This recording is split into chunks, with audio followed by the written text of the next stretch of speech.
నమస్తే. మినీ నవల శీర్షిక పాణిగ్రహణం. రచన భాగవతుల భారతి గారు. చదువుతున్నది రాధిక. పాణిగ్రహణం గురించిన ముందు మాట రచయిత్రి భాగవతుల భారతి గారి గళంలో మీ ముందుకు.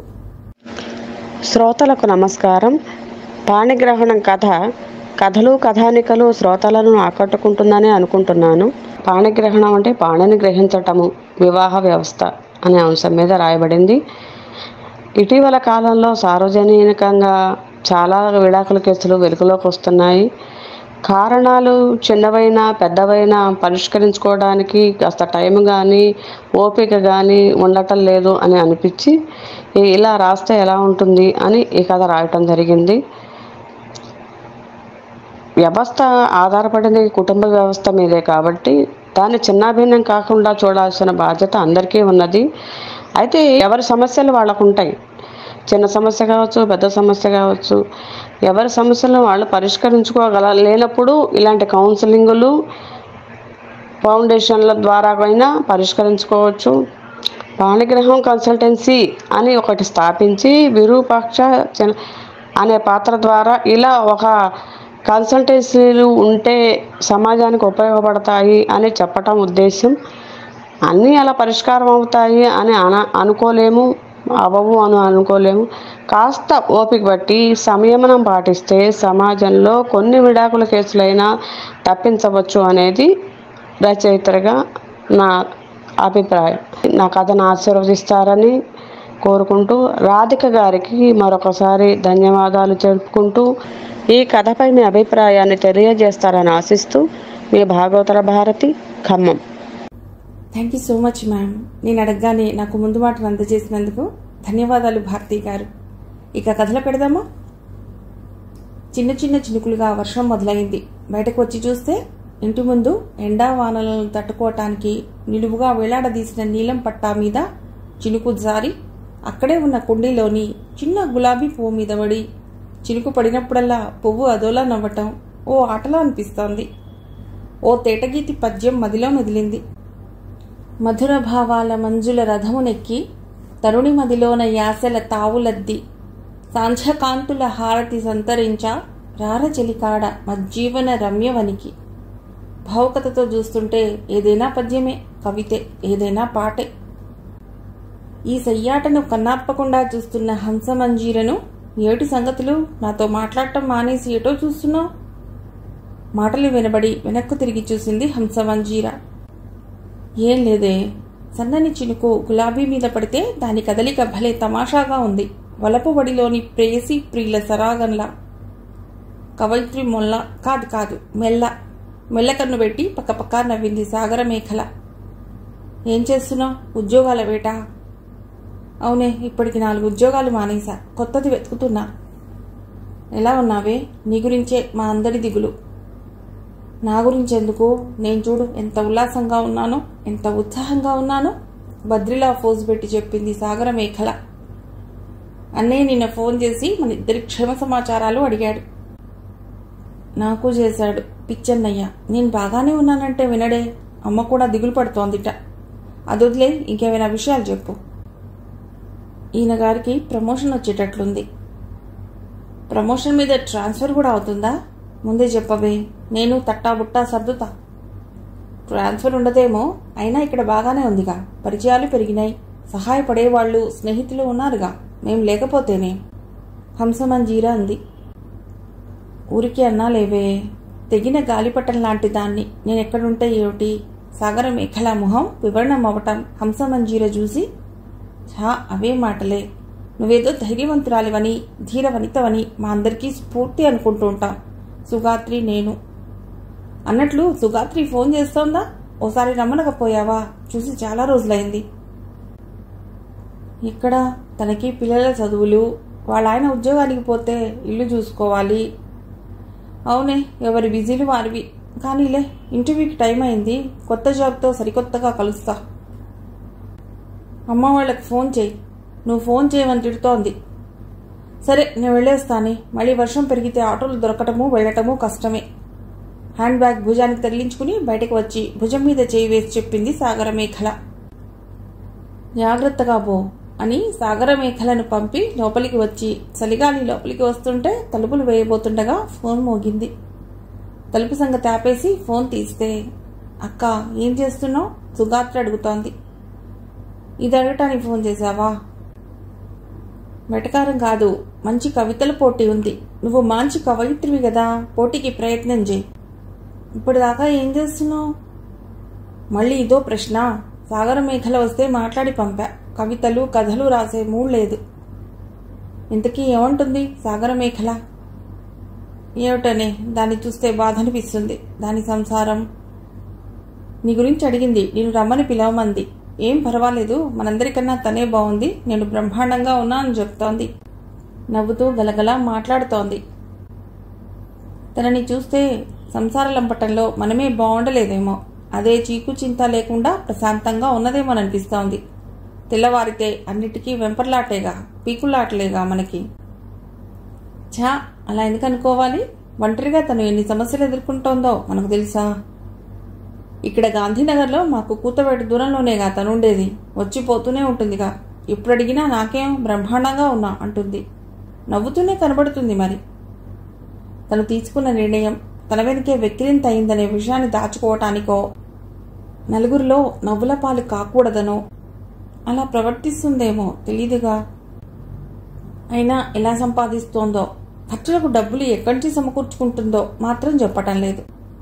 పైగా మన ప్రమేయం లేకుండా తన బతుకు తాను బతుకుతోందిలే అని మన దగ్గర ఏడ్చి మొత్తుకుని చేయి చాచని తన ఆత్మవిశ్వాసం చూసి ఉదాసీనత మనలో.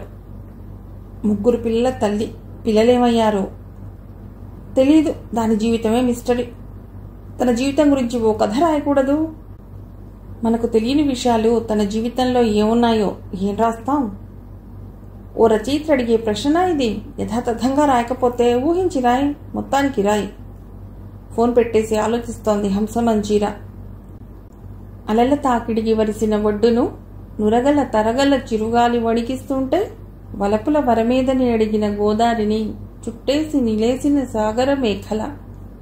కవిత రాస్తూ కథ కోసం ఆలోచిస్తోంది హంసమంజీర. అదే సమయంలో కొన్ని వందల కిలోమీటర్ల దూరంలో విశాఖపట్టణంలో మనీషా ఎన్క్లేవ్లో ఫోన్ మోగింది. విరూపాక్ష ఫోన్ తీశాడు. అవును, అయితే అన్నాడు విరూపాక్ష ఫోన్లో. పార్టీ ఉందిరా, ఎంజాయ్ చేద్దాంరా మామా. నాకు చాలా పనుందిరా, ఇప్పుడు ఎక్కడికి రాలేను. పెళ్లి కాకముందు ఎన్ని కబుర్లు చెప్పావురా? మా ఆవిడ 2వ సారి ప్రెగ్నెంట్. ఇప్పుడు ఆమెది పిల్లవాడిది బాధ్యత అంతా నాదే. పని మనిషి చేత ఇల్లు తుడిపించడం, అంట్లు బట్టలు. ఇలా తయారయ్యావేరా? పెళ్లికి ముందు పెళ్ళాన్ని చెప్పు చేతల్లో ఎలా పెట్టుకోవాలో ఉపన్యాసాలు ఇచ్చో నిన్ను. అవును, నువ్వేదైనా తిట్టుకో, నీకు తెలుసుగా ఎంత సంపాదించినా జీవితం ఎంతైనా. మగపిల్లలకు పెళ్ళవటం కష్టమైన ఈ రోజుల్లో పెళ్ళంటే బ్రహ్మ పదార్థంలాగా, నాలాంటి బ్రహ్మచారికి అర్థం కాని యథార్థంలాగా అనిపించేది. కానీ పెళ్లి అర్థం కాని బ్రహ్మ పదార్థమే కాదు, ఆలుమొగలు ఒకరికొకరు అర్థం చేసుకుని మెలిగే బ్రహ్మాండ పదార్థం.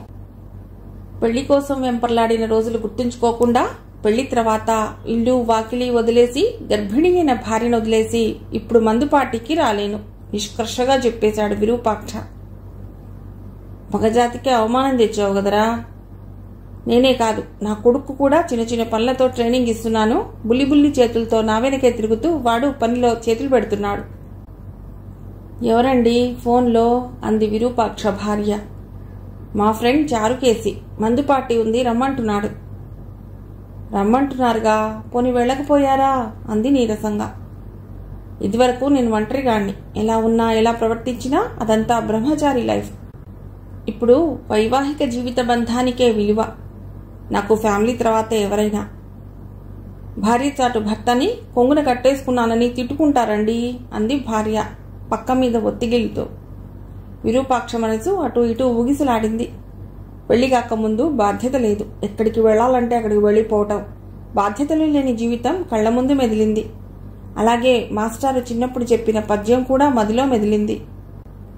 సజ్జన మైత్రీయ హృదయము సజ్జకు పూపరిమళముల సౌరభమట్లు ఒజ్జలు నేర్పిన విద్యయే ముజ్జగముల యందు సర్వ పురుషులు మెచ్చన్. విరూ, అమ్మ పిలిచింది. వెళ్ళి మంచం మీద కూర్చున్నాడు. వణుకుతున్న చేతులతో విరూపాక్షను తడిమింది. అంతా వింటూనే ఉన్నాన్రా. సిరి సంపదలు కాదు, మనల్ని మనలా ప్రేమించే వారిని పొందే జీవితాలు చాలు, అదే పెద్ద అదృష్టం అని ప్రతి ఆడపిల్లలాగానే నేను ఎన్నో కలలు కన్నాను. కానీ సప్త వ్యసనాల బాటలో మీ నాన్న చిక్కుబడి నిన్ను నన్ను వదిలి ఆఫీస్లో మరో అమ్మాయితో వెళ్ళిపోయాడు అని కుళ్ళు ఒత్తుకుంటూ ఆగి, నువ్వు పుట్టాక మీ నాన్నలాగే తయారవుతావని చాలా భయపడ్డాను. కానీ కుటుంబానికే విలువిచ్చే నిన్ను చూస్తే నా పెంపకానికి ముచ్చటేస్తోంది అని కొంగుతో కళ్ళు తుడుచుకుంది. నిండు గర్భిణి అయిన భార్య వంక ఆప్యాయంగా చూశాడు. చారుకేసి మళ్లీ ఫోన్ చేశాడు. ఏరా, నువ్వే కాక నీ కొడుకును చెడగొడుతున్నావా? వంట పని, ఇంటి పని, ఆడవాళ్ల పనులురా, ఒకసారి వచ్చిపోరా, వెంటనే పంపేస్తాలే అన్నాడు. వద్దురా బాబు, ఆ వ్యసనాలు నాకొద్దు. వివాహ వ్యవస్థ మీద అవగాహన లేకపోతే అస్తవ్యస్తాల మీద దోబూచులాడుతూ చివరికి విడాకుల మార్గంలో ప్రయాణించవలసి వస్తుంది. ఆడపిల్లలను పుట్టినప్పటి నుండి అత్తగారింట్లో ట్రైనింగ్ ఇవ్వటంలో ఉన్న శ్రద్ధ మగపిల్లలకు ఇవ్వటం లేదు. నేటి సమాజానికి మగపిల్లలను అడ్జస్ట్ చేయాలనేదే నా తాపత్రయం. విరూపాక్ష ఫోన్ పెట్టేశాడు. తల్లి, భార్య విరూపాక్ష వంక ఆరాధనగా చూశారు. నాన్నా, కుక్కర్ విజిల్స్ శబ్దం చేస్తోంది, స్టవ్ ఆపనా అన్నాడు విరూపాక్ష కొడుకు వచ్చి రాని మాటలతో. స్టవ్ తనే ఆపి వచ్చి సోఫాలో కూలబడి నిస్సారంగా నిస్సహాయంగా తలవిలిచాడు. భార్య వచ్చి మోకాళ్ల మీద కూర్చుని సోఫాలో విరూపాక్ష మీదికి ఏమైందండి అంటూ కంగారుగా వంగింది. తల్లి కంగారుగా చూస్తూ విరు అంది. నా చెయ్యిని వదలనన్నాడు. గుబులు వేళల్లో నీ లాలన గోదావరి అలలను చుంబించే పున్నమి వెన్నెల కిరణం అన్నాడు. నువ్వే లేకుంటే నేను శూన్య పంజరంలోని రెక్కలు తెగిన విహంగం అన్నాడు. నా అన్వేషణ కొండ కొమ్ము నుండి జారిపడ్డాక అడుగున దొరికే నీ నవ్వుల ముచ్చెపు చిప్పల కోసం అన్నాడు. తను తనువైతే నేను మనసన్నాడు. ప్రేమరథానికి తను చక్రమైతే నేను ఇరుసన్నాడు. నా ఏకాకితనపు ఎడారిలో దక్కిన వయాసిస్సు అన్నాడు. అన్నీ అని అని ఎవరికి ఏమయ్యాడు? తన గుండెను గుడిగా చేసి నన్ను దేవతను చేసి తను దేవుడయ్యాడు, పతిదేవుడయ్యాడు.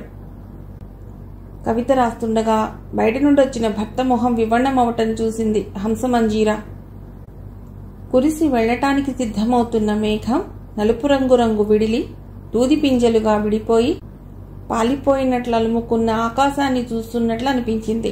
ఆ క్షణంలో భర్త మొహం హంసమంజీరకు. ఏమైంది అంది. క్రాస్ రోడ్లో అన్నయ్య కనిపించాడు. అన్నయ్య అంటే హంసమంజీర భర్తకు మేనమామ అల్లుడు. ఏమన్నారు? సమీర్కు విడాకులట, వాడి భార్య నోటీస్ పంపిందిట. అయ్యో, అదేమిటి? ఇంకా కాళ్లపారాణి ఆరనే లేదు అనేది పాత సామెత, పెళ్లి భోజనం అరగనే లేదు అనేది నేటి సామెత. మొన్ననేగా థెళ్ళెం థెళ్ళెం అంటూ బస్సులలో తరలెళ్ళి కన్నుల పండుగైన పెళ్లి. ఇలా ఎందుకైందో? మా అన్నయ్య కొడుక్కి విడాకులు ఎందుకైనాయి? ఇది అందుకే అయింది. వాళ్ళు ఏడాది గడవక మునిపే కోర్టు మెట్లెక్కారుగా. అది సరే, ఇదేమిటిటా ప్రాబ్లం? అన్నిటికీ, అన్ని విడాకుల సమస్యలకి మూల కారణం ఇగోనా? నేను అనే పట్టుదల, సర్దుబాటు లేకపోవటమా, లేక సిద్ధాంతులు చెప్పే గ్రహస్థిత? నా కళ్ల ముందు ఇది రెండోది. మొన్న అన్నయ్య కొడుకు, ఈరోజు సమీర్. ఇదివరకు ఉమ్మడి కుటుంబాలలో భార్యలకు చాకరీలతో, భర్తలకు నిరంతరము సంపాదించడంతో సరిపోయేది. కలిసి గడిపే సమయం లేకనో స్వార్థమో ఏమో అన్ని ఉమ్మడి కుటుంబాలు వెస్టి కుటుంబాలుగా మారిపోయినాయి. ఇప్పుడు భార్యాభర్తలకే కలవక న్యూక్లియర్ కుటుంబాలైపోతున్నాయి. ఉపన్యాసం సరే, విషయం ఏమిటిటా? ఇద్దరిని హైదరాబాద్లో కాపురం పెట్టి ఇటువాళ్లు అటువాళ్లు తిరిగి వచ్చేశారు. అర్ధరాత్రి వీళ్ళకి ఫోన్ వచ్చిందిట. ఆ అమ్మాయి చేతినరం కోసుకుందని ఆత్మహత్యా ప్రయత్నం చేసింది. సమీర్ హాస్పిటల్లో చూపించి పుట్టింటి వాళ్ళని పిలిచి వాళ్ళకు అప్పచెప్పాడట భయంతో. భయం కాదా మరి? జరగరానిది ఏదైనా జరిగితే పోలీసు కేసులు, ఎంక్వైరీలు, నానా రభస, ఎంత అప్రతిష్ట. ఇప్పుడు మాత్రం ఏముంది? కోర్టులో దావా వేసింది. అత్తామామ హెరాస్ చేశారు. పైగా ఉన్నదిగా మీ ఆడాళ్ల చేతిలో ఆయుధం, వాడు మొగాడు కాదు. లాలో విడాకులు ఎన్ని సెక్షన్లు ఉన్నాయో అన్నీ పెట్టి 25 లక్షలు భరణం కావాలి అని కూడా పెట్టిందిట. మరి వీళ్ళేమంటున్నారు? సమీర్ బాధపడ్డాట. ఆ అమ్మాయిని నేనేం అనలేదు అనేంత చనువు ఇంకా మా ఇద్దరి మధ్య ఏర్పడనే లేదు. నీది బట్టతల. పెళ్లి కోసమని మీ అమ్మ వాళ్ళు నీ జుట్టు ప్లాంటేషన్ చేయించారు. నేను కాబట్టి చేసుకున్నాను దయతలిచి అంది. నేనేమో నీది బాన పొట్ట, ఈ వయసుగా ఇలా ఉంటే పిల్లలు పుట్టాక ఇంకెంత లావుగా ఉంటావో అన్నాను. హత్తెరి, నన్నంత మాట అంటావా అని వంటింట్లోకి పోయి చాకుతో చేతినరం కోసుకుంది. తలుపు బాదాను. తెరుచుకుని బయటకు వచ్చి బ్లాక్మెయిల్ మొదలెట్టింది. చాలా చిన్న విషయానికే ఇలా చేసింది అని సమీర్ చెప్తున్నట్ట. పైగా తను నాతో ఉంది 25 రోజులే. 25 లక్షల భరణం అడుగుతోంది. మిమ్మల్ని ఇద్దరినీ నేను సిగ్గు లేకుండా అడుగుతున్నాను. బయట ఆడదానితో గడిపిన రోజుకి 1,00,000 అవుతాయా? మంగళసూత్రం కట్టినందుకు మగవాడిగా నేను చెల్లించే మూల్యమా? నేను ఏ తప్పు చేయలేదు. తనని కొట్టలేదు, తిట్టలేదు. తను వస్తే తప్పకుండా ఆదరిస్తా. అంతేగాని ఈ అపరాధ రుసుము నేను చెల్లించను అని కరాఖండిగా చెప్తున్నట్ట. చాలాసేపు చెప్పుకుని బాధపడ్డాడు అన్నయ్య. అవును, పిల్లలకు పెళ్లిళ్లు చేసి హాయిగా ప్రశాంతంగా ఉండవలసిన వయసులో ఇలాంటి చిచ్చులు రేగితే. కానీ ఇప్పటి సమాజంలో ఇదో సామాజిక రుగ్మతలాగా ఇంటింటా విడాకులే. ఏమిటో ఏమర్థం కావటంలా. అందుకే ఏ పెళ్లిళ్లకు పోకూడదు మనం. వాళ్ళు కలిసే ఉన్నారని తెలిసాక వెళ్ళాలి అన్నాడు. ఆ మాటకి హంసమంజీర పక్కపక్కా నవ్వి, ట్రాజడీలో కామెడీ అంటే ఇదే, అర్థం లేకుండా. అవును, చూడరాదు మా సాగర మేఘల బతుకు. సమీర్కి భార్య విలన్. మరి ఇక్కడ మనీషా ఎన్క్లేవ్లో వీరు అంటూ తల్లి కంగారు పట్టాన్ని చూసి, ఏం లేదమ్మా, అక్క గుర్తుకొచ్చి మనసు గుబులుగుబులుగా సురుళ్ళు తిరిగిందో క్షణం. అవునరా, మగవాళ్లంతా మొగుళ్లంతా నీలాగే ఉంటే మేఘల లాంటి వాళ్ల బతుకులు ఇలా అవ్వవుగా. సాగర మేఘల అని పేరు పెట్టినందుకు సాగరాన్ని నడుముకు చుట్టిన కెరటమే అయిందది. విడాకుల తర్వాత మనతోనే ఉండమని బతిమాలినా నేనెవరికీ భారం కాకూడదు, ఉద్యోగం చేసుకుని బతుకుతానని హైదరాబాద్ వెళ్ళింది. కలిసి రాక సూర్యాపేట చేరింది. అక్కడ బాబాయి కూతురు హంసమంజీల ద్వారా యోగక్షేమాలు తెలుస్తూనే ఉన్నాయి. గాని దేవుడు దాన్ని ఓ దారి చేస్తే బావుండు అని కన్నీళ్లు పెట్టుకుంటూ దేవుడిని ప్రార్థిస్తున్న తల్లితో బాటే గతంలోకి జారిపోయాడు విరూపాక్ష. మేకలా మేకలా అని ఎగతాళి చేస్తున్నారు నన్ను అంటూ ఏడుస్తూ స్కూల్ విశేషాలలో భాగంగా బామ్మకు చెప్తూ, నా పేరు మార్చమని నాన్నకు చెప్పు బామ్మ అని కంప్లైంట్ ఇస్తున్న సాగర మేఘలను బామ్మను మార్చి మార్చి చూస్తున్నారు విరూపాక్ష, హంసమంజీర, సుగాత్రి. మేఘల అంటే మొలనూలు అంటే వడ్డాణం అనుకో. సాగరం అంటే సముద్రం.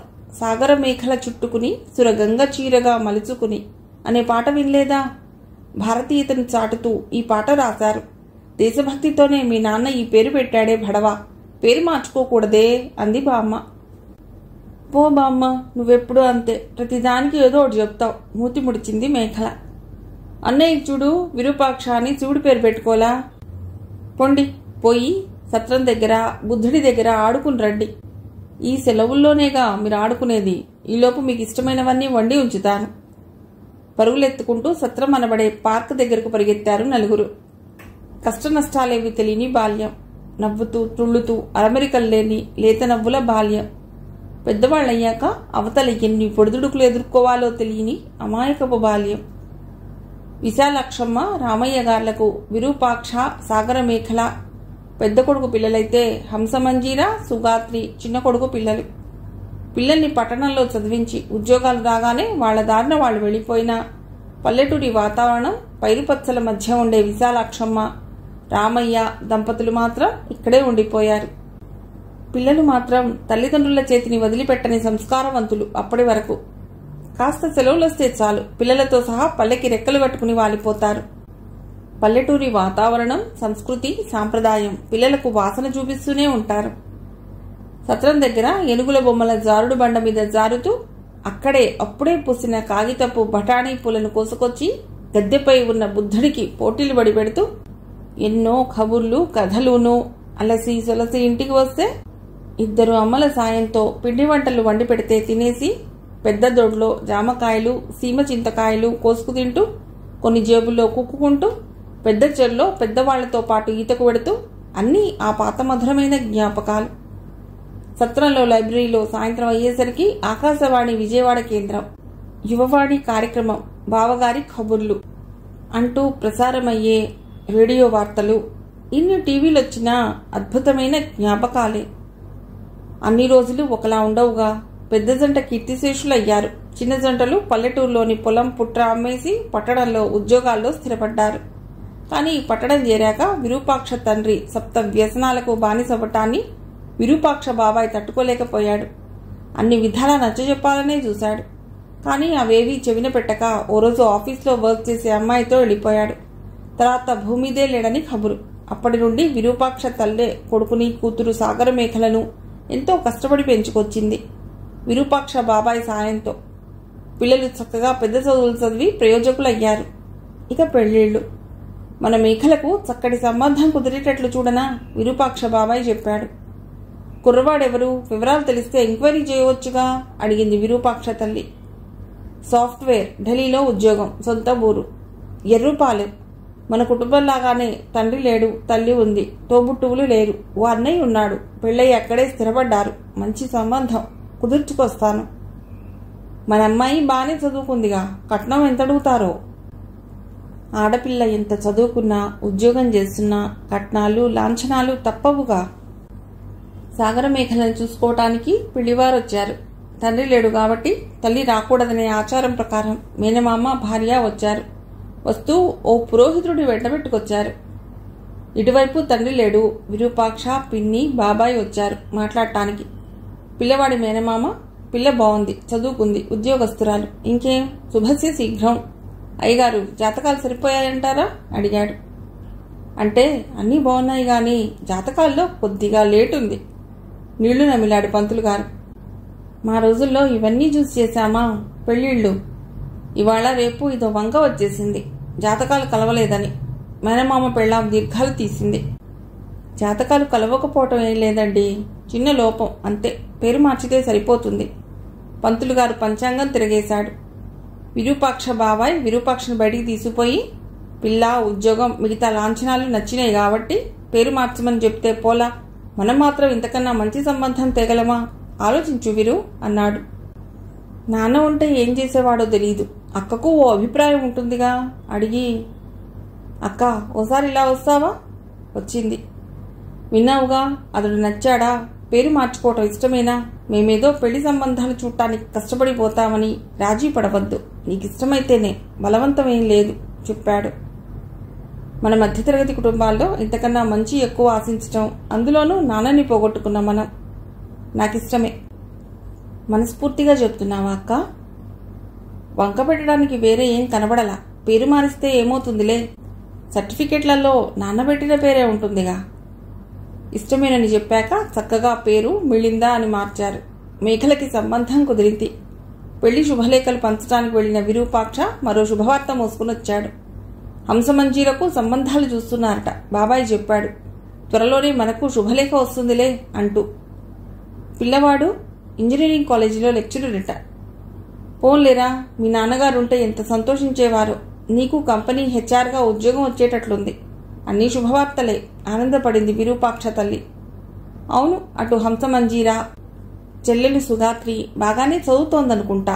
పిల్లలంతా ఓ దారైతే మనందరికీ సంతోషమే కదా. సంతోషంతో పెళ్లి ఏర్పాట్లు మొదలయ్యాయి. పీటల మీద బాబాయ్, పిన్ని కూర్చుంటారు. కన్యాధార వాళ్లే పోస్తారు. వాళ్ళకి బట్టలు, మిగతా ఏర్పాట్లు చూడరా వీరు. మీ నాన్న లేని లోటు తెలియకుండా చేయరా. అలాగేనమ్మా, నువ్వు ప్రశాంతంగా ఉండు. బాబాయ్ని అడిగి అన్నీ చక్కగా జరిపిస్తాగా. పెళ్లిలో భటువు, ఉత్తర జంధ్యాలు, వెండి చెంపు పెట్టాలని తెచ్చారు. అయితే పెళ్లి తర్వాత భటువు ఎలాగో పెళ్లి కొడుకు పెట్టుకోడు కాబట్టి కొంచెం పలుసగా చేయించారు. కన్యాధార పోసేటప్పుడు వేదికి ఉన్న భటువు తీసి ఇదిగోండి అని మెత్తగా దగ్గరకు ఉండలా నలిపి భటువును పీటల మీద ఎదురుగా ఉన్న పినమామ గారి చేతిలో పెట్టాడు పెళ్లి కొడుకు. అవాక్కై చూస్తున్నారంతా. ముక్కున వేలేసుకున్నారు. ఈ పని చేసింది స్వయానా పెళ్లి కొడుకే గనుక ఏమీ అనలేకపోయారు. విరూపాక్షకి మాత్రం ఈ వ్యవహారం అపశకునంలా తోచింది. అయినా పీటల మీద మగపెళ్లి వారిని ఏమనగలరు. సాగరమేఖలను ఢిల్లీ పంపేశారు కాపురానికి. అత్తగారు కూడా ఢిల్లీ చేరింది. అత్త భర్తతో సుఖంగానే సాగింది మేఖల కాపురం. కొత్త పేరు మిళిందా అని భర్త తప్ప ఎవరికీ గుర్తులేదు, మర్చిపోయారు. సాగరమేఖల 2 ఆడపిల్లల తల్లి అయింది. ఆపరేషన్ చేయించాలంటే తిట్టి శాపనార్థాలు పెట్టి 3వ కాన్పు కోసం చూడమంది అత్తగారు. 3వ సారి మగపిల్లవాడు. అమ్మయ్య అనుకున్నారు.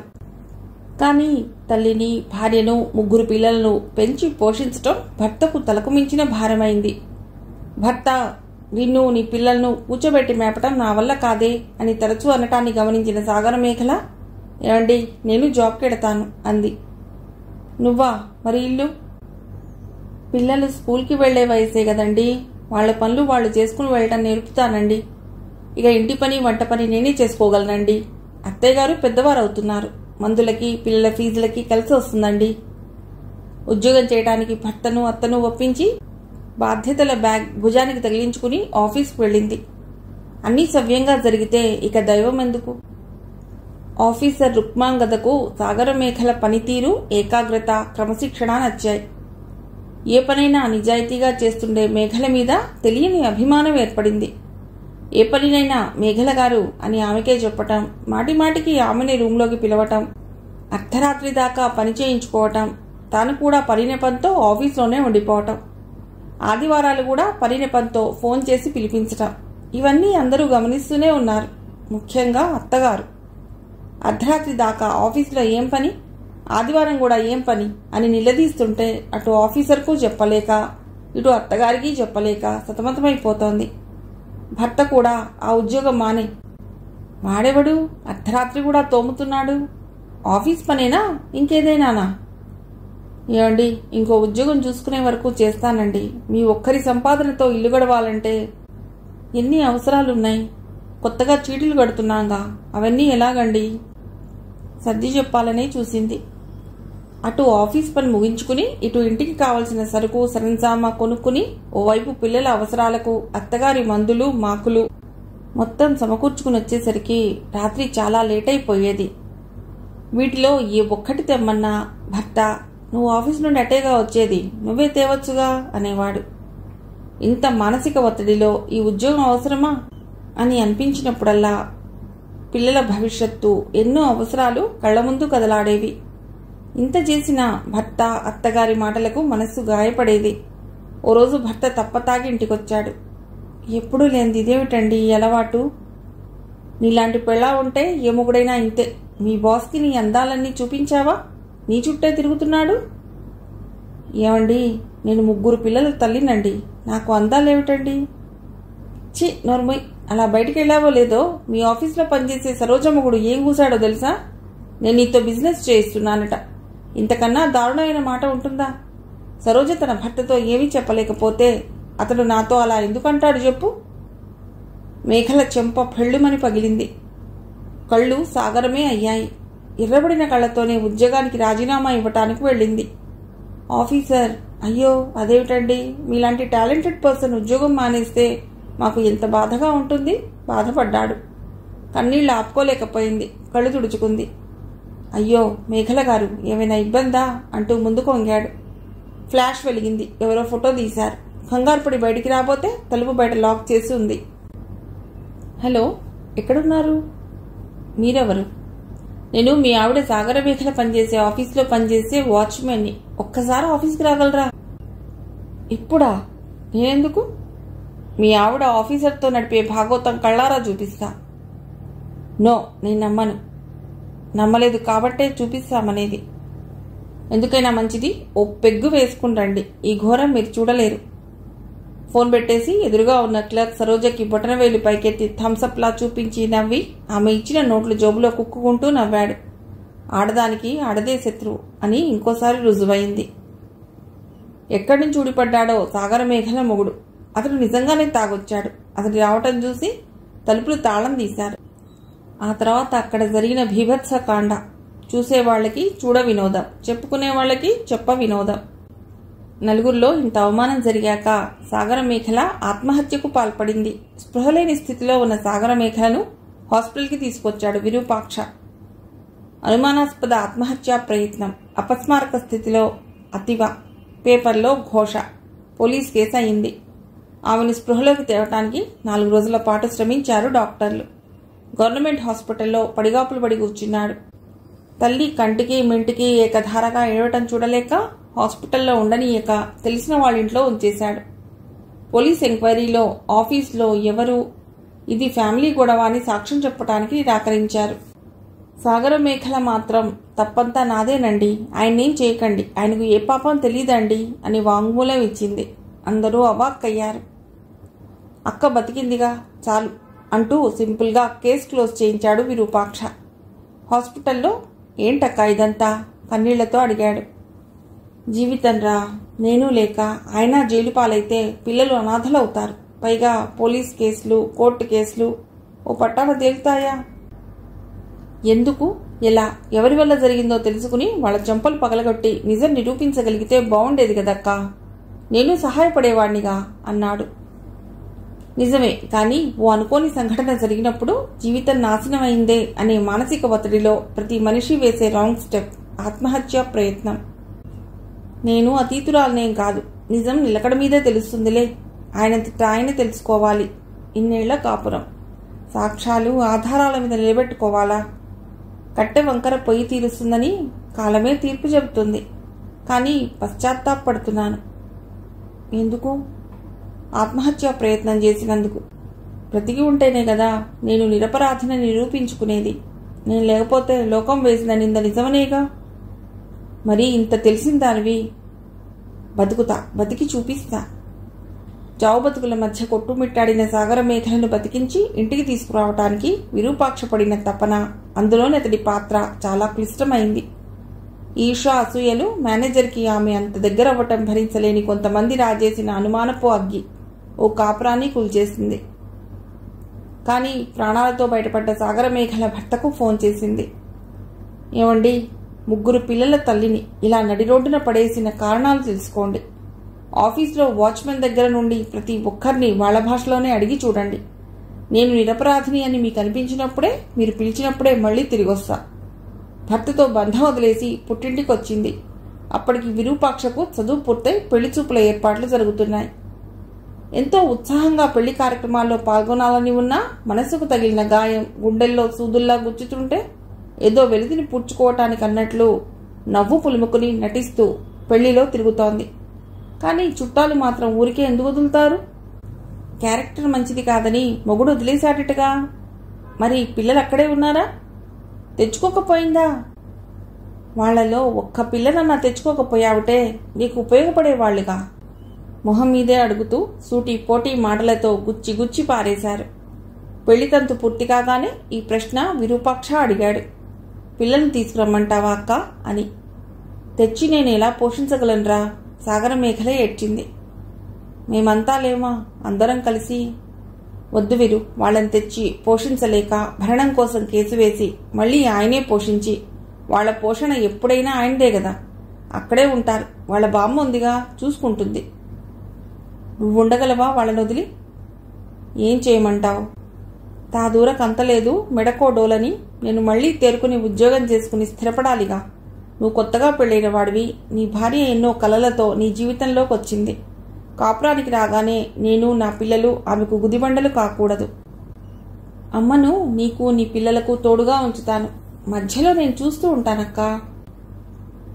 కృష్ణ, రామ అంటూ కొడుకు దగ్గర రెస్ట్ తీసుకునే వయస్సులో అమ్మకు నేను, నా పిల్లలు భారమేగా. పోనీలే అక్క, పిల్లల్ని అక్కడే ఉంచితే బావ రెండో పెళ్లి మాట ఎత్తడేమోలే, చూద్దాం. అవునరా, నువ్వు ఓ మంచి కొడుకుగా, మంచి భర్తగా ఉండు. నేను హైదరాబాద్లో ఉద్యోగం చూసుకోవటానికి వెళుతున్నాను. అక్కడికి దగ్గరలోనే హంసమంజీర ఉందిగా, తనకి కష్టమేం కలిగించకుండా తన సహాయం తీసుకుంటా. కాలోహి ద్రతిక్రమః, కాలం నుండి ఎవరూ తప్పించుకోలేరు. కాలం అన్ని గాయాలను మాన్పుతుంది. నేను ఇలాంటి ఆత్మహత్యా ప్రయత్నాలకు పాల్పడనని మాట ఇస్తున్నాను. అప్పుడప్పుడు వచ్చిపోతూ ఉందాం అందరం అంటూ కొత్త జీవితాన్ని వెతుక్కుంటూ వెళ్ళిపోయింది. అందుకే విరూపాక్ష ఇంటిని, ఇల్లాల్ని కంటికి రెప్పలా కాపాడుతూ ఉండటం వెనుక తన అక్క జీవితమే తనకు హెచ్చరిక. ఒక మగవాడి వల్ల తన అక్క జీవితం అవమానాల పాలయ్యింది. అలాంటి విషాదాలు తన జీవితంలోకి రాకూడదని స్నేహితులు పార్టీలకు రమ్మన్నా వెళ్ళడు. పెళ్లి ఆడపిల్లలకే కాదు, మగవాడికి అవసరమే. బాధ్యత ఆడవాళ్లకే కాదు, మగవాళ్లకు కూడా. పెళ్లి అనేది బ్రహ్మాండ పదార్థం, ఇద్దరికీను అని నమ్మాడు విరూపాక్ష. అందుకే తన కొడుకును ఇంటి పని, వంట పని పంచుకునే బాధ్యత గల కొడుకుగానే పెంచుతున్నాడు. సోఫాలో కూలబడి గతంలోకి తొంగి చూస్తున్న విరూపాక్ష ఆలోచనలు చెదరబడుతూ ఫోన్ రింగ్ అయింది. తల విదిల్చి ఫోన్ అందుకున్నాడు. అవతల విషయం విన్న విరూపాక్ష నిటారుగా లేచి నిలబడి వాట్ అన్నాడు. విరూపాక్ష ఫోన్లో విషయం విని స్థాణువులా అయ్యాడు. అవును, కేసు వేసిందిట. అదేంటి, ఆడపిల్లని తీసుకుని పోయిందిగా, ఎక్కడ ఎలా బతుకుతోందిట? విరూపాక్ష నొసలు ముడేస్తూ అడిగాడు. అవతల నుంచి ఏదో మాట్లాడారు. విడాకుల కోసం అంత తొందర ఏంటిట? కాసేపు సంభాషణ తర్వాత ఫోన్ కట్ చేసి మళ్లీ సోఫాలో కూలబడ్డాడు విరూపాక్ష. మళ్ళీ ఏమైందిరా వీరు? తల్లి అడిగింది. అదేనమ్మా, మన లక్ష్మణ భార్య విడాకులకు పెట్టిందిట. అదేమిట్రా, ఇప్పటికి ఎన్ని విడాకుల కేసులు విన్నామో? ఏం జరిగిందో? లక్ష్మణ్ మంచి పిల్లవాడేనే. అవును, చిన్న ఉద్యోగం, చాలని సంపాదనతో నెట్టుకొస్తున్నాడు అంటూనే పరధ్యానంగా లక్ష్మణ గురించి ఆలోచిస్తున్నాడు. లక్ష్మణ చాలా అమాయకుడు. తనను ఆప్యాయంగా అన్నయ్య అంటూ పిలిచేవాడు. విరూపాక్ష ఆఫీస్కి వెళ్లేటప్పుడు నవ్వుతూ పలకరించేవాడు. తన కళ్ల ముందే తన ఆధ్వర్యంలోనే పెళ్లయింది. భార్య సుశీల బీదింటి పిల్లే, చక్కనిదే, చదువుకోలేదు, కానీ చాలా తెలివైంది. అందరితోనూ కలివిడిగా కపటం లేకుండా మాట్లాడుతూ ఉండేది. ఆడపిల్ల పుట్టాక లక్ష్మణ సంపాదన సరిపోవటం లేదని వేడినీళ్లకి చన్నీళ్లలాగా సంపాదనకు నేను ఏదైనా చేస్తే బాగుంటుందేమో, తర్వాత ఇంకో పిల్లవాడో పుడితే ఖర్చులు పెరుగుతాయిగా, ఏం చేస్తే బాగుంటుంది? తనను తోటి వాళ్లను అడుగుతూ ఉండేది. మళ్లీ తానే చిన్నబుచ్చుకుంటూ, నేను చదువుకోలేదుగా, నాకు ఉద్యోగం ఎవరిస్తారు? బడ్డీ కొట్టు పెట్టి దాని మీద ఆదాయంతో మెస్ పెట్టుకుందామనుకుంటున్నా. అప్పు ఇచ్చి సాయం చేస్తే కొంచెం పుంజుకున్నాక మీ డబ్బులు మీకు ఇస్తానన్నా అని అడిగింది విరూపాక్షని లక్ష్మణ పెళ్ళాం సునీల. అయ్యో, దానిదే ఉందమ్మా, లక్ష్మణ నాకు బాగా తెలిసినవాడేగా, ఎంత కావాలో తీసుకో, తీర్చడం సంగతి తర్వాత, ఆడపిల్లవి, సొంత కాళ్ల మీద నిలబడి వ్యాపారం చేసుకుంటానంటే నా చేతనైన సహాయం నేను చేస్తా అంటూ ₹1,00,000 అప్పిచ్చాడు. భర్త సహకారంతోనే బడ్డీ కొట్టుబెట్టింది. రాత్రి పగలు బాగానే కష్టపడింది. మంచి సెంటర్ కాబట్టి బడ్డీ కొట్టు బాగానే సాగింది. విరూపాక్ష అప్పుని నిదానంగా తీర్చేసింది. మెస్ పెట్టింది. చాలా మంది కాలేజీ పిల్లలకు భోజనాలు కార్డిచ్చింది. పొరుగురు నుండి భార్యా పిల్లలను వదిలి ఇక్కడ ఉద్యోగానికి వచ్చిన మగవారికి ఈ మెస్ వసతిగా చక్కని భోజనం అందిస్తోంది. ఇంతలో ఏమైంది? లేచిపోవటం అంటే ఎన్ని అర్థానర్థాలు! చెప్పకుండా పోయిందనా? పుట్టింటికి పోయి రాకుండా భీష్మించు కూర్చుంటే దాన్నే అందరూ లేచిపోవటం అనుకుంటున్నారా? లక్ష్మణ్కి ఫోన్ చేస్తే, ఏమో బట్టలు నగలు ఏవో డాక్యుమెంట్స్ తీసుకుపోయింది, కారణం తెలీదు, ఎక్కడికి పోయిందో తెలీదు అన్నాడు. ఇదేం విడ్డూరం, పుట్టింటి వాళ్ళకైనా తెలుస్తుందిగా. ఇంకో విడ్డూరం అన్నయ్య, ఆమె పుట్టింటి వారు ఆ అమ్మాయిని నువ్వు టార్చర్ పెడుతున్నావు, మా అమ్మాయికి రావాల్సిన ఆస్తి లావాదేవీలు మా అమ్మాయికి ఇచ్చేయండి, ఆమెకు మీతో కాపురం చేయనంటోందే అంటున్నారు. నా దగ్గర నా ఒంట్లోని అస్థికలు తప్ప ఆస్తులు అంతస్తులు ఏమున్నాయో వాళ్ళకి తెలీదా? అడిగినవన్నీ ఇవ్వటం అంత తేలిక? అన్నయ్య, ప్రకృతిని బట్టే మానవుడి నడక. ప్రకృతి రోజుకి ఎన్ని రకాలుగా మారుతుందో బుద్ధులు క్షణానికో రకంగా మారుతున్నాయి. భీభత్సం అంటే ప్రకృతికి ఏం తెలుసు? మనిషిని అడిగితే చెప్తాడు భయానక భీభత్స రౌద్ర రసాలన్నీ. క్షణమో రకం, పూటకో తీరు, కాసేపు కౌగిలింతల స్నేహం, మరి కాసేపు విషం చిమ్మే విరోధం. పట్టడాన్ని నవ్విస్తూ క్షణంలోనే మోసం చేసేసి అంతులేని దుఃఖంలోకి తోసేసి, మరి పర్యావరణం ఎడతెగని ఎండ, అంతలోనే కుండపోత వాన, ఉక్కపోతకు ముక్కిపోత, గజగజ వడికించే చలి, క్షణమొక తీరు, రోజుకో రీతి. ప్రకృతిలోంచి ఉద్భవించిన మానవుడి ఉనిక, స్వార్థపరుడైన మానవుడిలోని ప్రకృతి వైపరీత్యమా? కూర్చున్న కొమ్మను నరికేసే మానవ నైజం, మానవుడికి గుణపాఠం నేర్పే ప్రకృతి భీభత్సం. ఒకరిలో ఒకరు సంలీనమైన స్నేహమే ఒకరితో మరొకరు నెరిపేది భీభత్సమే. పంచభూతాలతో మమైకమై చెట్టు, పుట్ట, గాలి, నిప్పు, నీరు, ప్రకృతి ఆరాధనలోని ఆధ్యాత్మికతతో భీభత్సరహిత పర్యావరణానికి కృషి చేసే మానవుడే మహనీయుడు. కవిత చెప్తుంటే విన్న విరూపాక్ష, లక్ష్మణ, నీలో ఇంత విషయ పరిజ్ఞానం ఉందా? నువ్వు కవివేనా? నేనేనా కవి కానిది? ఆశ్చర్యంగా అడిగాడు. నువ్వు కవివి కాదన్న వాణ్ణి కత్తితో పొడుస్తాను. పక్కపక్క నవ్వాడు లక్ష్మణ. శృతి కలిపాడు విరూపాక్ష. లేకుంటే ఏమిటనయ్యా, మగాడు కాదు అని నింద వేయటానికి మా ఇద్దరికీ పుట్టిన పాప ఉందిగా, అందుకని టార్చర్ పెడుతున్నానని నింద వేసింది. పోనీ అత్తామామ టార్చర్ పెడుతున్నారని చెప్పటానికి మేము వేరే, అమ్మా నాన్న వాళ్ళు వేరేగా ఉంటున్నాం కదా. ఇంకా నయం, మీ అప్పు మీకు తీర్చింది అన్నాడు. లక్ష్మణ, నాకు ఈ బాకీ సమస్య కాదిక్కడ. కారణం తెలియాలిగా. నువ్వు టార్చర్ పెట్టడం అనే కారణం హాస్యాస్పదంగా ఉంది. నీకు నోట్లోంచి మాటే రాదు సరిగ్గా. వ్యాపారంలో గాని ఇంట్లో గాని ఆర్థికంగా పెత్తనమంతా ఆమెదేగా. అదే తప్ప? అర్థం కాలా. నాకు అర్థమైతే కదా అన్నయ్య నీకు చెప్పేది. కొన్నాళ్లు మెదలకుండా ఉంటే సరి. ఆమెకు తెలిసి వస్తుందిగా. షాప్ను ముయ్యను, మా తమ్ముడు మరదలికిస్తా, వాళ్లే నడుపుకుంటారు అని లక్ష్మణతో పాటు అందరూ ఊరుకున్నారు. ఇది జరిగి 2 ఏళ్లయింది. ఆమె తిరిగి వస్తుందనుకుంటే ఇప్పుడు విడాకుల నోటీస్ ఏమిటి? ఆలోచనలోంచి తేరుకుని, లక్ష్మణ నేను విన్నది నిజమేనా? ఫోన్ చేశాడు విరూపాక్ష. నిజమే అన్నయ్య, మెస్ మీద ఆదాయం బాగానే వస్తోందిగా. ఎక్కడి నుంచి తెలుసుకుందో మెస్ తనకు అప్పగించి విడాకులు ఇవ్వాలని పెట్టింది. కారణమేమిటో నాకు తెలిస్తేగా ఊళ్ళోకి వస్తుందిట. చూసిన వాళ్ళు చెప్పారు. ఇంటికి రావట్లా. నా పిల్లని నాకు చూపించమంటే నాతో ప్రాణహాని ఉందని పిల్లని పంపనని లాయర్తో కబురు చేసింది. ఏమిటిదంతా అన్నయ్య అంటున్నాడు. ఆలోచనలకు అందట్లేదు. ఏదో జరగకూడదనే జరిగింది. లేకపోతే ఊళ్ళోకి వచ్చి ఎవరికీ కనబడకుండా పోవటం ఏమిటి? కనీసం మొగుడికి కూడా. ఏ కారణం లేకుండానే ఇంత జరుగుతుందా? లక్ష్మణ్కు తెలియదంటున్నాడు. నిజంగానే తెలీదా? తెలిసినా నాకు చెప్పటానికి తను ఇష్టపడటం లేదా? ఏదో ఉంది. ఆ మిస్టరీ ఏమిటి? ఆలోచిస్తున్నాడు విరూపాక్ష. మిగిలిన కథ తర్వాతి భాగంలో.